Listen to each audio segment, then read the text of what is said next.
First time இப்படி சேர்ந்து சமைக்கிறது. இந்த வீடியோ பார்க்கும்போது கியூட்டா இருந்துச்சு. எனக்கு உங்களுக்கு எப்படின்னு தெரியல.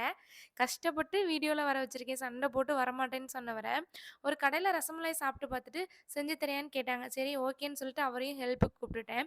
மில்க்க ஸ்டவ்ல வச்சுட்டு லெமன ஸ்க்யூஸ் பண்ண சொன்னா, ஒரே ஒரு டிராப் புழிஞ்சுட்டு போதுமான்னு சொல்லி கேட்குறாரு.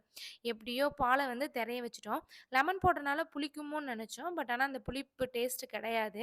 அதுக்கப்புறம் அந்த தெரஞ்ச பால வந்து நல்லா பிரஸ் பண்ணி, ரவுண்ட் பண்ணி பால் பாலா உருட்டி வச்சுட்டோம். வீடியோக்கே வரமாட்டேன்னு சொன்னவரு, இப்ப பாருங்க மாங்கு மாங்குன்னு வேல பார்த்துட்டு இருக்காரு. ஜீரா வாட்டர் வச்சுட்டு, அதில அந்த ரவுண்ட் பண்ணி வச்ச அந்த டெக்கருக்கு பாலெல்லாம் வச்சிருந்த போட்டு நல்லா பாண்டாவ பார்த்துட்டு வேக என்ன வச்சு மாரியே இருக்குது. வச்சுட்டோம். இதில கிண்டல் வேற. நானே ரசமலாய் எப்படி வருமோன்னு நெனச்சு பயந்துட்டு இருக்கேன். இதில போஸ் வேற குடுக்க சொல்லி வீடியோ எடுத்துட்டு இருக்காப்படி. இப்படி விளாண்டுட்டே இருந்தா ரசமலாய் அவ்வளோதான்னு சொல்லிட்டு உள்ள வந்துட்டோம் சமைக்கிறதுக்கு. அந்த பாலெல்லாம் நல்லா கொதிச்சதுக்கப்புறம் எடுத்து வச்சுட்டு, திரும்பி வந்து மில்க்க நல்லா ஹீட் பண்ணிட்டு, அதில பாதாம், பிஸ்தாலாம் அதிகமா போட்டோம். அதிகமா போட்டா வந்து கடையில வாங்குற டேஸ்ட் வரும்னு சொல்லி தான் போட்டோம். கடையில வாங்குற அளவுக்கு இல்லைனாலும், ஒரு 80% நல்லா இருந்துச்சு.